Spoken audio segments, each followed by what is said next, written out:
Hey, in today's video, we're going to cover some topics. I showed you in the previous two videos, parts 1 and 2, of how to make your own adhesive mounts. We talked about the pros and cons of adhesive mounts, ladder rack mounts, and we showed installing these panels on your roof and how to get around not having places to fasten into on the roof of your trailer, cargo trailer especially. Hey, but today we're going to talk about some other things. For example, do you want flexible panels up here or do you want solid panels? Do you hook them in series or do you hook them in parallel? What's the pros and cons? And we're also going to talk about battery storage and the different kinds of batteries. Now you might want to watch parts 1 and 2 before you watch this video. Also, I want to take this opportunity to thank BougeRV for sponsoring this video. And we're installing BougeRV equipment from the very top of this trailer all the way down to the batteries. So be sure and check out their website. I'll put links below, also discounts below to BougeRV equipment. They carry everything: solar panels, charge controllers, inverters, batteries, and other equipment for your RV. Be sure and check out BougeRV. Well, you can see that I installed solid panels. I did this for a couple of reasons. Now, flexible panels would have been a lot lighter, but you get two things with solid panels like this. For one, they're more than two things actually. For one, the resistance to hail damage is greater, I think. Number two, they run cooler. Now, when you attach a flexible solar panel directly to the roof of your trailer, even if you put a little insulation underneath it, it doesn't cool as efficiently as these do. And a panel that, like say you have a 100-watt solar panel you put on your roof, when it gets hot in the sun, you'll be lucky to get 60 watts out of it. The heat degrades it that much from hot, and on a cold day, that 100-watt panel might put out 105 watts. So temperature really affects them. Using solid panels like this, you're able to get them up off the surface of your trailer so air can pass underneath and cool them more efficiently. That's one good reason for having solid panels. Another reason is the shade it puts on my trailer roof, and on a hot summer day it makes it a lot cooler down inside. So do you hook them up in parallel or in series? And I've got strong feelings about that because I've used both. Now, we had a Blue Eddy AC 200P in here before, and it works perfectly. Never had a problem with it. The only thing that we didn't like about it is it had to have the panels hooked up in series, because that Blue Eddy needed 30 volts minimum to be able to charge.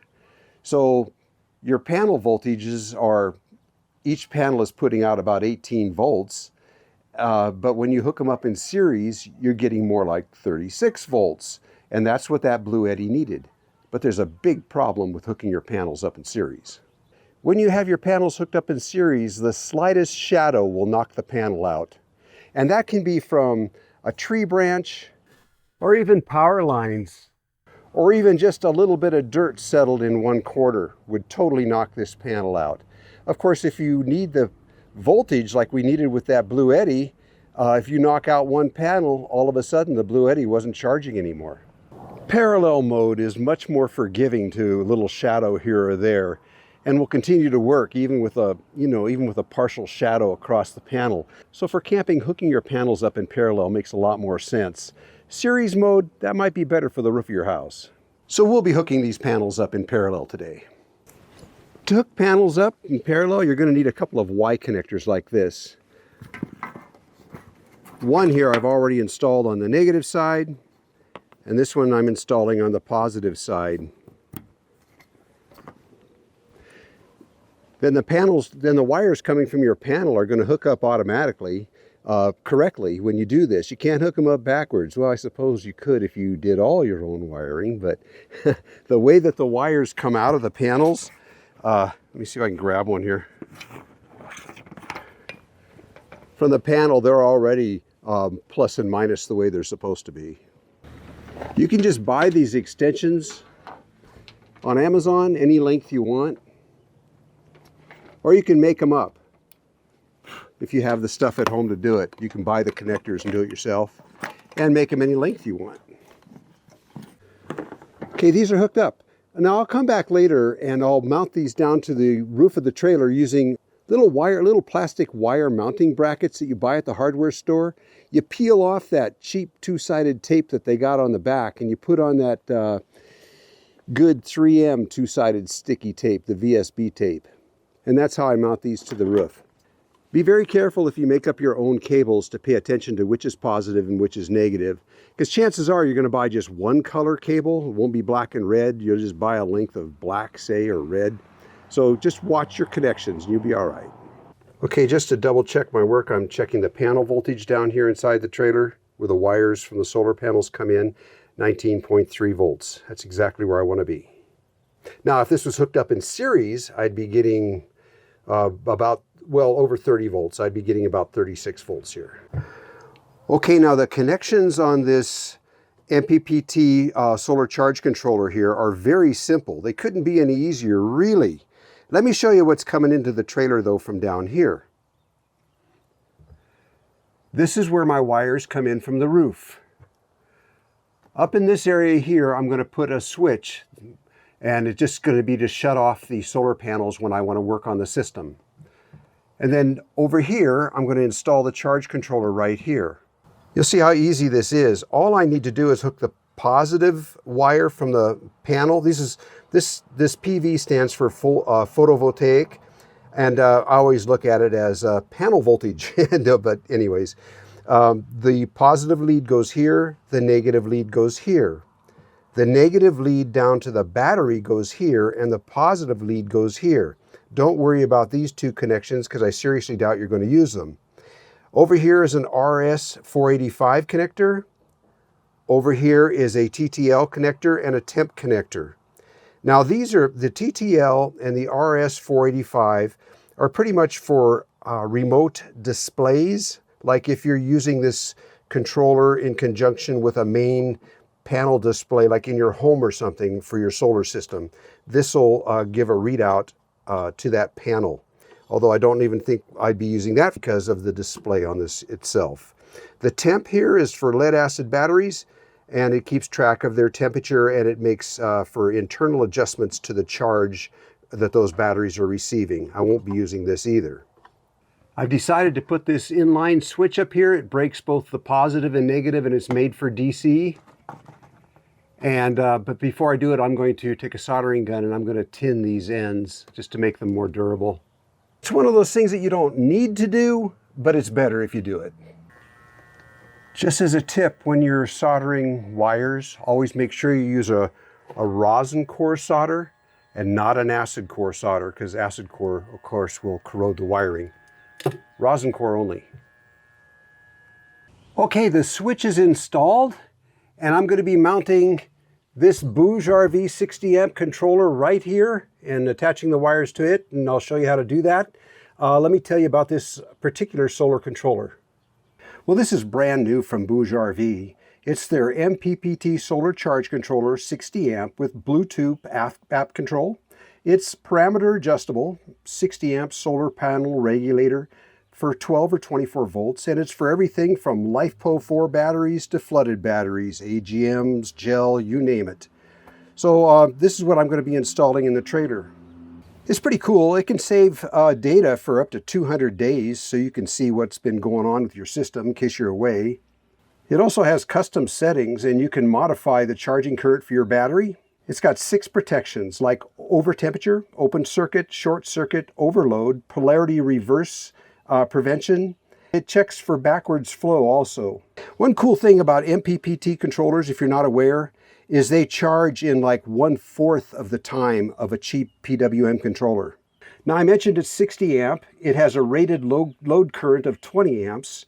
It'll handle 900 watts of solar on 12 volts, and it'll handle 1800 watts of solar if you're using it for 24 volts.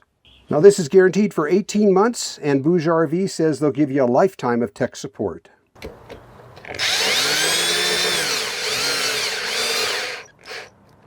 There we go.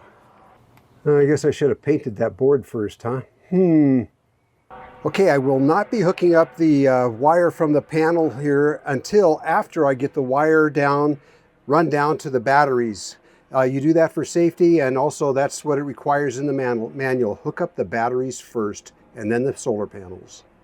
The batteries I'm using on this installation are of course from BougeRV. These are 100 amp hour, 1280 watt hour self-heating batteries.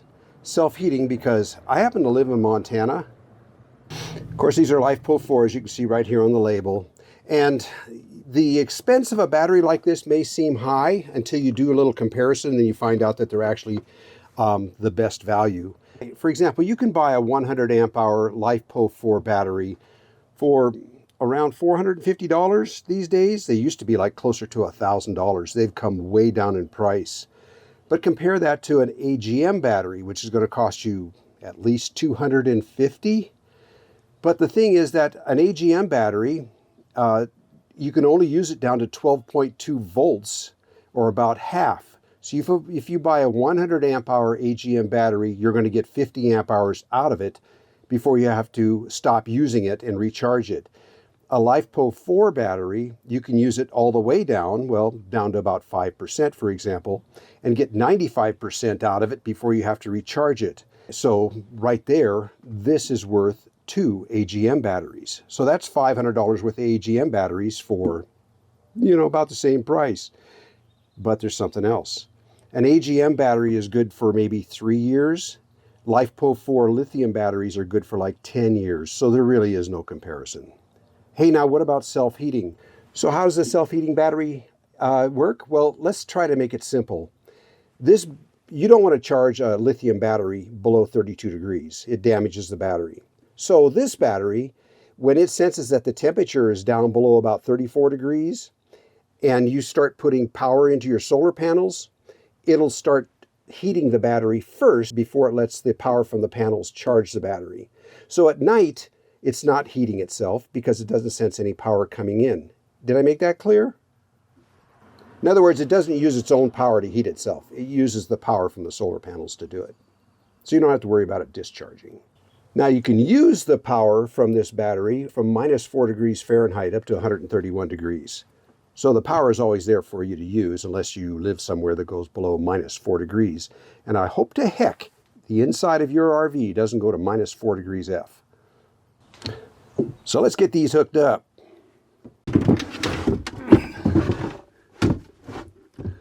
Okay, the first thing I want to do is hook these two batteries up in parallel. That's positive to positive, negative to negative. And I'm just using number 4 gauge battery cables that I picked up at the hardware store for this. They're a little too long, but they'll do the job.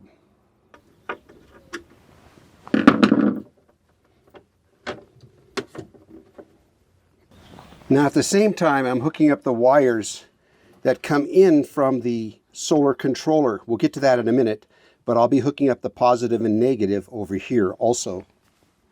It's not always possible to get black cables, so I put black tape on the end to mark the negative, just to be clear. Well, this is how it worked out. You've got both batteries hooked up in parallel. That's this cable right here. Both sides, positive and negative. And then you've got the power lead from the solar charge controller coming down, positive and negative. And then you've got the power going up to the inverter up here, these cables, positive and negative. I did have to go down to the hardware store and get longer metric bolts here because the ones that were supplied with the battery were just a little too short. Now there's also a positive and negative lead here that goes over and feeds into the main bus bar for the trailer's own electrical system here. That's running the refrigeration and the lights, the fan, things like that. I know it's probably hard to see with the backlight, but I'm also tinning these wires just to make them hold up better in the wire clamp here that I'm about to put them in. Okay, the first thing I did was to connect the wires to the battery and then up here to the solar charge controller. And that will read battery voltage, right now 13.29 volts. Then the next thing I did was hook up the solar cells here. These are all marked on the bottom, tells you exactly where to hook things. And now I'm going to turn on the panel up here, or the panels. Shows the solar cells here with the power coming into the battery. And it shows, right now it shows we've got 39 amps coming in. Wow, I've never seen that before. 13.96 volts coming in. Super deal. One thing I had to do was set this on lithium battery. You can select that. Just read the manual. It's pretty easy to understand. Okay, this is the BougeRV 2000 watt 12 volt high frequency pure sine wave inverter. It's got a 4000 watt peak on it, and rated output voltage is 110, 115, or 120, 50 or 60 hertz. Basically, you put 12 volts into it, you get 110 to 120 out. It's really efficient. Its output efficiency is rated at greater than 89%. Now that's a lot better than a power station. Power stations usually put out about 75 to 83% when you're using the 110 plugs on it. So this is a lot more efficient. Another thing is, if you have this turned on in standby mode, it only uses 0.2 of an amp per hour. So it's really efficient that way. It's not going to run your batteries down just because you leave the AC turned on and you're not using it. Basically over here you got an on, off, and eco mode switch over here. Eco mode is handy and uses a lot less power when you've got something like a refrigerator plugged into this that's turning off and on. Down below this port here is for an external switch that you can hook up to this, so you can turn this on and off remotely without having to walk up to it and use this switch here. You can see where it's got USB plugs up here. These are, what does it say here? 5 volt 2 amp for charging your phone. Down here is a TTL, and up here is an RS 485. These connectors are for remote, if you have a remote display. Here's your two 110 plugs here. This is interesting over here. You can take regular Romex cable, you know, like 12.2 with ground or 14.2 with ground, and hook it up directly in here just by pushing the leads in here. So this will wire directly into your RV outlets also. And over here is a reset button. The wiring on the inverter is super easy. It's just a positive and negative cable off the battery, comes up to it. You use, battery cable to hook it up to the batteries. The hard part on a 6x10 cargo trailer is finding some place to put it. It should mount as close to the batteries as possible so you have the shortest cable run. I'm going to mount it here underneath this countertop, just underneath the stove here. No heat from the stove goes down, it all goes up. There's only two wires that attach to this, like I mentioned, just a positive and a negative from the battery. I'm hooking up the cables on here first because after I get this mounted up in there, I'm not going to be able to get at this point.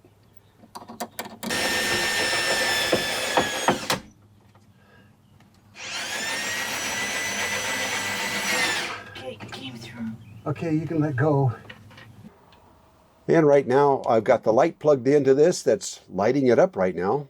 Now there's also a positive and negative lead here that goes over and feeds into the main bus bar for the trailer's own electrical system here. That's running the refrigeration and the lights, the fan, things like that.